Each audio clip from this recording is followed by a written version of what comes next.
विद्यार्थियों, जैसा कि आप जान पा रहे हैं कि उपलब्धि परीक्षण की सैद्धांतिक पृष्ठभूमि के बारे में हमने लास्ट वीडियो में चर्चा की।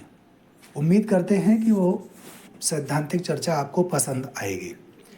इस वीडियो में हम सभी उपलब्धि परीक्षण तैयार करने के कौन-कौन से चरण हैं और उसकी क्या प्रक्रिया है, उस पर चर्चा करेंगे। जैसा कि आप देख पा रहे हैं कि उपलब्धि परीक्षण तैयार करने के चरण ये हमारा मुख्य बिंदु है और इसके अंतर्गत हमने यहाँ पर सबसे पहले लिखा हुआ है कि परीक्षण की योजना बनाना। परीक्षण की योजना बनाना सबसे पहले बात आती है प्लानिंग की, कि हम जब कोई टेस्ट तैयार करते हैं तो उस टेस्ट को बनाने से पहले उसकी प्लानिंग करते हैं कि हमको इसमें करना क्या-क्या है, कैसे करना।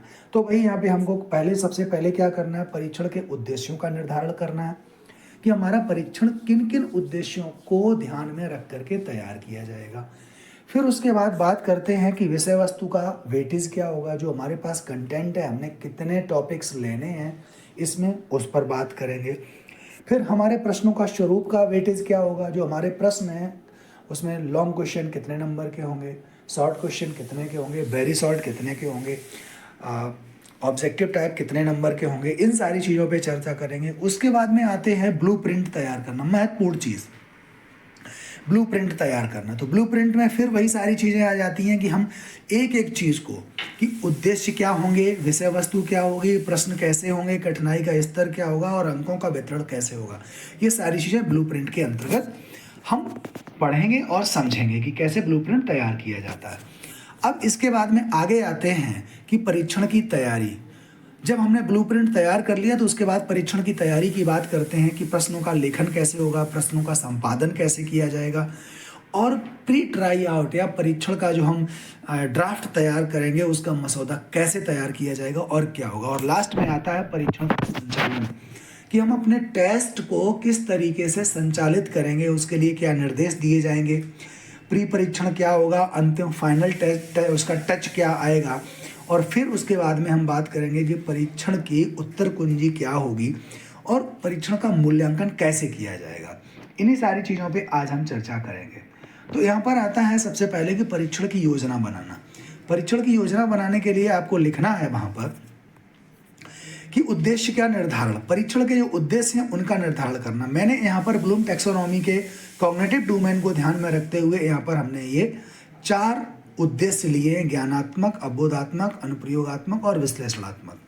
और इसके लिए हमने 100 नंबर का ये वेटेज लिया है और सभी ऑब्जेक्टिव से हमने 25-25 को वेटेज दिया है कि हम ज्ञानात्मक उद्देश्य के जो हमारे प्रश्न होंगे वो 25 नंबर के होंगे, अवबोधात्मक के 25 के होंगे, अनुप्रयोगात्मक के 25 के होंगे और विश्लेषणात्मक के 25 होंगे।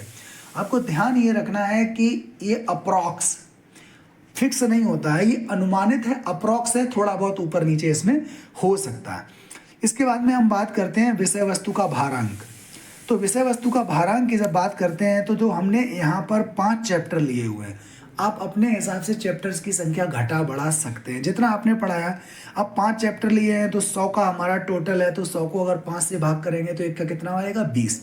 मतलब पर चैप्टर से हमने यहाँ पे 20 अंक के हमको क्वेश्चन लेने हैं। वो कैसे लेने हैं वो हम आगे देखेंगे, लेकिन हमको 20 अंक, लगभग 20 अंक के क्वेश्चन हर चैप्टर से लेने हैं। आप अगर 10 चैप्टर लेंगे तो आपको 100 में 10 का भाग दीजिए, 1 के कितने पड़ेंगे, 10। तो अप्रॉक्स आपको 10 नंबर के पर चैप्टर से प्रश्न लेने होंगे। अब इसके बाद में आता है कि हमारे प्रश्नों का स्वरूप क्या होगा और प्रश्नों का भारांक क्या होगा। तो यहाँ पर हमने देखिए 5 तरीके के प्रश्न लिए हैं। पहला है विचार विश्लेषण प्रश्न, दूसरा है दीर्घ उत्तरीय प्रश्न, तीसरा है लघु उत्तरीय प्रश्न, चौथा है अतिलघु उत्तरीय प्रश्न और 5वां है बहुविकल्पीय प्रश्न। अब यहाँ पर देखेंगे कि हम कौन कौन से कितने प्रश्न लेंगे। अब यहाँ पर देखिए, यहाँ पे दोनों चीज़ें दी गई हैं कि प्रश्न दिया और उसके नंबर दिए हैं। विचार विश्लेषण का हम 1 प्रश्न लेंगे जो 12 अंक का होगा, दीर्घ उत्तरीय हम 3 प्रश्न लेंगे जो 8 अंक के हिसाब से 24 अंक के होंगे, लघु उत्तरीय प्रश्न हम 6 लेंगे, 1 प्रश्न 4 नंबर का होगा तो ये 24 अंक के होंगे। अतिलघु उत्तरीय हम 10 प्रश्न लेंगे, 2 अंक का 1 होगा तो ये 20 नंबर के होंगे। बहुविकल्पीय प्रश्न हम 10 लेंगे जो 2 नंबर का 1 होगा और वो 20 होगा। और इस तरीके से इनको जोड़ने पर ओवरऑल हमारा कितना हो जाता है, 100 हो जाता है। अब बात करते हैं कठिनाई स्तर की कि कठिनाई स्तर हम कैसे निकालते हैं। कठिनाई स्तर के लिए ये है कि जब हम प्री ट्राई आउट लेते हैं और जब बच्चों को क्वेश्चन सॉल्व करने के लिए देते हैं तो हम ये कोशिश करते हैं कि जो हमारे स्टार्टिंग के 20% क्वेश्चन हैं हम उनको लें, और लास्ट के जो 20% कठिन क्वेश्चन है जिनका बच्चों ने आंसर नहीं कर पाया हम उनको शामिल करें, और जो बीच के एवरेज 60% क्वेश्चन हैं वो उनको हम शामिल ना भी करें। तो ये कठिनाई स्तर के आधार पे आप अपने स्तर से देख सकते हैं कि आपका कठिनाई स्तर क्या रहना चाह रहा है। आप चाहेंगे हमको कॉमन टेस्ट बनाना है तो आप बीच वाले 60% क्वेश्चन ले लीजिए। आपको लगता है कि नहीं हम हार्ड लेवल बढ़ाना चाहें तो जो ऊपर के क्वेश्चन हैं जिनकी कम से कम बच्चों ने आंसर किए आप उनकी संख्या बढ़ाते चले जाएंगे, उसी आधार पे आपका कठिनाई स्तर बढ़ता चला जाएगा। इसके बाद हम चर्चा करेंगे ब्लूप्रिंट तैयार करने की, कि जब एक अचीवमेंट टेस्ट तैयार किया जाता है तो ब्लूप्रिंट कैसे तैयार करेंगे आप, क्योंकि बिना ब्लूप्रिंट के आप एक बेहतर अचीवमेंट टेस्ट तैयार नहीं कर पाएंगे। तो यहाँ थोड़ा सा आप नीचे की तरफ देखेंगे तो आप यहाँ पर देख रहे हैं कि यहाँ पे मैंने कुछ नोट करके ये पॉइंट्स लिख रखे हैं। आप इन पॉइंट्स को पढ़ेंगे तो इसमें देख रहे हैं कि आप AA, LA, SA, VSA और O लिखा हुआ है। AA का मतलब एनालिटिकल टाइप क्वेश्चन, LA का मतलब long answer type question, SA का मतलब short answer type question, VSA का मतलब very short answer type question, और O का मतलब ऑब्जेक्टिव टाइप क्वेश्चन है। इसी पे आप यहाँ ध्यान देंगे कि हम यहाँ पर ब्लूप्रिंट जब तैयार कर रहे हैं तो यहाँ हमने सारी चीज़ों को जो अभी हमने ऊपर काम किया है जिन चीज़ों पर, कि हम कितने ऑब्जेक्टिव लेंगे, कितने ऑब्जेक्टिव के बाद में कितने चैप्टर लेंगे, कितने चैप्टर में से कितने कितने नंबर के हम कौन कौन से क्वेश्चन लेंगे, जैसा कि आप देखेंगे यहाँ पर, ये देखिए थोड़ा सा ध्यान देंगे अगर आप इस पर, तो हमने यहाँ पर देखिए पहले उद्देश्य लिए ज्ञानात्मक, अबोधात्मक, अनुप्रयोगात्मक और विश्लेषणात्मक, और इसके लिए भारांक हमने 25-25% लिया है, 100 अंक परसेंट को यहाँ पर देखा। उसके बाद विषय वस्तु की बात करें, कंटेंट, हमने यहाँ 5 चैप्टर लिए। हो सकता है कि आपके पास ज़्यादा चैप्टर हो तो आप 100 में उतने चैप्टर का गुणा करेंगे। अगर आपके पास 10 चैप्टर हैं तो 10 का भाग करेंगे, अगर हम 100 में हैं तो कितना आ जाएगा 10, अगर 8 है तो लगभग 12 आएगा। तो इस तरीके से भारांक हमारा वही बनेगा जा करके। उसके बाद में हम प्रश्न देख लेते हैं कि हम कितने प्रकार के प्रश्न लेंगे और एक प्रश्न कितने नंबर का होगा, इस पर भी हमें यहाँ पर चर्चा करनी है। तो आप देख पा रहे हैं कि हमने यहाँ पर 5 तरीके के प्रश्न लिए हैं: विचार विश्लेषण प्रश्न, दीर्घ उत्तरी प्रश्न, लघु उत्तरी प्रश्न और अतिलघु उत्तरी प्रश्न और बहुविकल्पी प्रश्न। अब बात करते हैं विचार विश्लेषण प्रश्न। ये हमने एक लिया है जो कितने 12 नंबर का है। दीर्घ उत्तरी प्रश्न 3 लिए हैं, एक प्रश्न 8 नंबर का है, तो टोटल कितना हो गया 24 अंक। लघु उत्तरी प्रश्न हमने 6 लिए हैं, 4 नंबर का एक है, तो टोटल कितना हुआ 24 अंक। अतिलघु उत्तरी हमने 10 लिए हैं, एक प्रश्न 2 अंक का है, तो टोटल कितने हो गए 20 अंक। बहुविकल्पी 10 लिए हैं, टोटल एक प्रश्न का जो है मार्क कितना है 2 है, तो टोटल कितना हो गया 20। इन ओवरऑल को जोड़ेंगे तो हम यहाँ पर 100 नंबर का पेपर तैयार कर पाएंगे। अब हम बात एक बार फिर कर लेते हैं कठिनाई स्तर।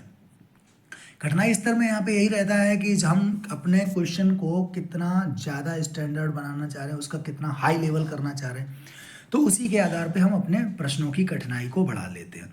अब यहाँ पर आते हैं, ये है आपका ब्लूप्रिंट। तो ब्लूप्रिंट में आपको करना क्या होता है कि आपने जो ऑब्जेक्टिव लिए हैं वो हमने ऊपर लिख रखे हैं। हमारे पास ब्लूम टैक्सोनॉमी के अकॉर्डिंग हमने कॉग्निटिव डोमेन में 4 लिए: ज्ञानात्मक, अबोधात्मक, अनुप्रयोगात्मक और विश्लेषणात्मक। और इन चारों में हमने क्या है, ज्ञानात्मक में भी 5 टाइप के प्रश्न लिए: AA, LA, SA, VSA और O। AA का मतलब क्या है, एनालिटिकल आंसर। दूसरा है LA का मतलब लॉन्ग आंसर। तीसरा SA का मतलब शॉर्ट आंसर। VSA का मतलब वेरी शॉर्ट आंसर और O का मतलब ऑब्जेक्टिव टाइप। अब यहाँ सोचने वाली बात यह है कि हम यहाँ पर देखिए देख रहे हैं कि चैप्टर फर्स्ट, कैसे ही chapter second, chapter third, chapter fourth, chapter 5, तो यहाँ पर हमने चैप्टर के नाम नहीं लिखे हैं, आपको अपने टॉपिक के यहाँ पर नाम लिख देने हैं। जहाँ अध्याय नंबर हमने लिखा है अध्याय 1, इसमें आप अपने चैप्टर के नाम लिखेंगे। अब हमने यहाँ पर क्या किया कि पहले अध्याय से 2 सवाल लिए हैं 2 नंबर के, वो कौन से हैं? Very short. 2 सवाल लिए हैं किससे? ऑब्जेक्टिव टाइप पहले चैप्टर से। दूसरे चैप्टर से 1 सवाल लिया है वेरी शॉर्ट और 2 सवाल लिए हैं हमने ऑब्जेक्टिव टाइप। तीसरे चैप्टर से 1 सवाल लिया है वेरी शॉर्ट, 2 सवाल लिए ऑब्जेक्टिव टाइप। ऐसे ही करके यहाँ पे अब हम अबोधात्मक की बात करते हैं। एक चीज़ और यहाँ याद रखने की है, ज्ञानात्मक में जो हमारे सवाल होते हैं वो कभी भी एनालिटिकल नहीं बनते, लॉन्ग आंसर टाइप भी नहीं बनते। ज़्यादातर ज्ञानात्मक की बात आती है तो वो रटने जैसी प्रवृत्ति पे आती है, फैक्चुअल डेटा की बात करता है, तथ्यात्मकता की। और तथ्यात्मकता हमको वेरी शॉर्ट में और ऑब्जेक्टिव टाइप में ज़्यादा मिलती है। इसलिए हमने यहाँ पर ज्ञानात्मक में सारे प्रश्न कैसे लिए हुए हैं? वेरी शॉर्ट या ऑब्जेक्टिव टाइप लिए हुए हैं। अब बात आती है अबोधात्मक। इसका मतलब होता है अंडरस्टैंडिंग की समझदारी, इससे आप क्या समझते हैं, इसका क्या अर्थ है, इससे क्या तात्पर्य है। इस तरीके के जो सवाल होते हैं वो अबोधात्मक प्रश्न कहलाते हैं। तो यहाँ पर हमने क्या किया, देखिए अबोधात्मक प्रश्न में भी लॉन्ग नहीं बनता है और एनालिटिकल तो बन ही नहीं सकता, क्रिटिकल वाला सवाल नहीं यहाँ बनता। इसलिए यहाँ पर हमने क्या लिया है, देखिए ऑब्जेक्टिव नहीं लिया, हमने क्या लिया, वेरी शॉर्ट और शॉर्ट आंसर टाइप क्वेश्चन लिए। अब यहाँ पर देखिएगा कि आप जब देखेंगे तो यहाँ पर हमने 2 सवाल लिए हैं, 4 अंक के हैं, तो 4 अंक का कितना हो गया जाकर के 4 दूनी 8। एक सवाल जो ऊपर, एक चीज़ और इसमें देखिएगा कि जो आप इसको जब देखेंगे तो यहाँ पर जब देख रहे हैं आप इसमें, तो ये जो ऊपर लिखा हुआ है, ये जो 2 ऊपर लिखा हुआ है, इसका मतलब है कि ये क्वेश्चन नंबर है। और जो ये नीचे लिखा हुआ है गुणित के करके, ये मार्क्स है। ये आपको ध्यान रखना, ऐसे ही आप भी कर सकते हैं। तो यहाँ पर आप इस तरीके से, अब देखिए इसके बाद अनुप्रयोगात्मक आता है, मतलब एप्लीकेशन के क्वेश्चन। एप्लीकेशन के क्वेश्चन ऑब्जेक्टिव टाइप नहीं हो सकते, वेरी शॉर्ट नहीं हो सकते, शॉर्ट भी नहीं हो सकते। ये क्वेश्चन लॉन्ग और एनालिटिकल टाइप के ज़्यादा होते हैं, और जनरली लॉन्ग क्वेश्चन जो होते हैं वो हमारे एप्लीकेशन में आते हैं। तो यहाँ पर देखिए मैंने चैप्टर नंबर 2, 3 और 4 से एक एक क्वेश्चन लॉन्ग आंसर टाइप लिया हुआ है, और ये 8-8 नंबर के होंगे। अब इसके बाद हम आते हैं विचार विश्लेषणात्मक प्रश्न, जिन्हें एनालिटिकल क्वेश्चन कहते हैं, क्रिटिकल अंडरस्टैंडिंग क्वेश्चन कहते हैं, या आप कॉम्परेटिव कह सकते हैं, या सिंथेसिस क्रिएटिव क्वेश्चन कह सकते हैं। तो वो क्वेश्चन हमारे कभी भी ऑब्जेक्टिव वेरी शॉर्ट नहीं होते, वो या लॉन्ग होंगे या एनालिटिकल क्वेश्चन होंगे। तो यहाँ पर हमने चैप्टर नंबर 5 से एक क्वेश्चन एनालिटिकल लिया हुआ है जो 12 अंक का होगा। और इस तरीके से जब हमने इनको सबको जोड़ा, तो जोड़ने के बाद में कुल भारांक यहाँ पर देखिए निकाय, पहले चैप्टर से 18 अंक, दूसरे चैप्टर से 20 अंक, तीसरे से 20, चौथे से 20 और 5वें से 22। अगर हम इनको देखें तो ओवरऑल जो हमारे मार्क्स हैं वो लगभग 20, 21 या 18 के इर्द गिर्द आ रहे हैं। तो बहुत ज़्यादा फ्लैक्चुएट नहीं हो रहा है, इनके अंदर वेरिएशन बहुत नहीं है। 18, 19, 20, 21, 22, तो यहाँ पे 18 भी है, 20 भी है, 22 है। इससे पता चलता है कि हमारा बैलेंस्ड पेपर यहाँ पर तैयार होगा। अब इसी के आधार पर हमने क्या किया, परीक्षण की तैयारी की बात करते हैं। तो परीक्षण की तैयारी में क्या आता है कि हमको प्रश्न कैसे लिखना है। ब्लूप्रिंट तैयार होने के बाद में हम प्रश्नों को साफ सुथरे तरीके से, ग्रामेटिकल मिस्टेक को बिना हम अच्छे से लिखेंगे। और उसके बाद में हम प्रश्नों के संपादन की बात करेंगे। तो हम इसके लिए क्या करेंगे कि जब हमने प्रश्नों को अच्छे से लिख लिया तो हम किसी 1 या 2 एक्सपर्ट से अपने प्रश्न को चेक करा देते हैं कि हमने जो लिखा है वो सब सही है कि नहीं है। अब उसके बाद बात आती है परीक्षण का संचालन कैसे करना है। परीक्षण का संचालन हमेशा 2 तरीके से होता है, पूर्व परीक्षण और एक अंतिम परीक्षण। पूर्व परीक्षण का मतलब ये है कि हमने एक ड्राफ्ट जो तैयार किया उसको हम पहले देखते हैं कि इसमें कोई कमी तो नहीं रहेगी, उसके लिए हम किसी एक्सपर्ट की भी मदद ले सकते हैं। और उसके बाद में जब हमारा पूरा प्रॉपर क्वेश्चन पेपर तैयार हो जाता है, उसके बाद में हम उसको फाइनल टच देते हैं, प्रिंट जैसे हम लोग करते हैं, तो उस तरीके से। तो उसमें क्या होता है कि हमको ये देखना पड़ता है कि क्या हमारा पूरा का पूरा जो हमने क्वेश्चन पेपर तैयार किया है, अगर प्रिंटिंग कराने जा रहे हैं तो वो उसमें अब कोई ग्रामेटिकल एरर नहीं है, किसी भी प्रकार की कोई त्रुटि तो नहीं है। और उसके बाद में लास्ट में आ जाता है परीक्षण की स्कोरिंग, ये भी एक बड़ी चीज़ है। जैसा आपने साइकोलॉजी टेस्ट तैयार किया है तो उसमें आपने देखा है कि उसमें मैंने जो आपको क्वेश्चन पेपर दिया उसके साथ में एक आंसर की दी, तो इसी तरीके से जो आपने क्वेश्चन पेपर तैयार किया है अचीवमेंट टेस्ट का, उसका भी आंसर की आपको तैयार करना चाहिए। अब उसके बाद आ जाता है परीक्षण का मूल्यांकन। अगर आपके पास स्कोर की है तो आप आसानी से उसका मूल्यांकन कर लेंगे। और लास्ट में आते हैं कि हम यहाँ पर किस तरीके से मॉडल पेपर तैयार करेंगे, या हमने जो ब्लूप्रिंट बनाया है उसका किस तरीके से यहाँ पर हम पेपर तैयार करेंगे। तो मैंने यहाँ पर 100 अंक का पेपर लिया है, विषय हिंदी लिया, वार्षिक परीक्षा 2026 कक्षा 8 का मैं यहाँ पेपर तैयार कर रहा हूँ। तो मैंने यहाँ पर क्या है निर्देश दिया है कि प्रश्न पत्र के चार प्रश्न पत्रों को 4 खंडों में विभाजित किया गया। खंड आ बहुविकल्पी, खंड बा अति लघु उत्तरी, खंड सा लघु उत्तरी और खंड दा दीर्घ उत्तरी। और इसके बाद नीचे एक और खंड णा है जो विचार विश्लेषणात्मक प्रश्न है। तो कुल मिलाकर के हमारा ये पेपर 4 की बजाय 5 खंडों में विभाजित है। ये त्रुटि है, इसको आप सुधार लेंगे। अब यहाँ पर देखेंगे कि मैंने ऑब्जेक्टिव टाइप क्वेश्चंस कुछ दिए हुए हैं जो 10 हैं।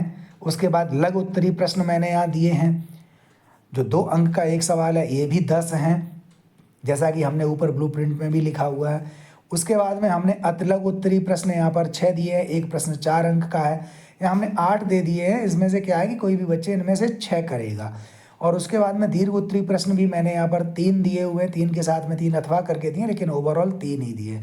और लास्ट है खंड णा जो हमारा विचार विश्लेषणात्मक प्रश्न वाला, इसमें भी मैंने एक सवाल या 2 सवाल दिए हैं और इसमें से बच्चा अथवा में के साथ में कोई एक सवाल हल करेगा। और इस तरीके से जाकर के आपका ये अचीवमेंट टेस्ट तैयार हो जाएगा। आपको ध्यान रखना है कि ब्लूप्रिंट के बिना आप एक बेहतर अचीवमेंट टेस्ट तैयार नहीं कर सकते हैं, इसलिए आपको जब भी अचीवमेंट टेस्ट तैयार करना है तो आप एक ब्लूप्रिंट, अच्छे से ब्लूप्रिंट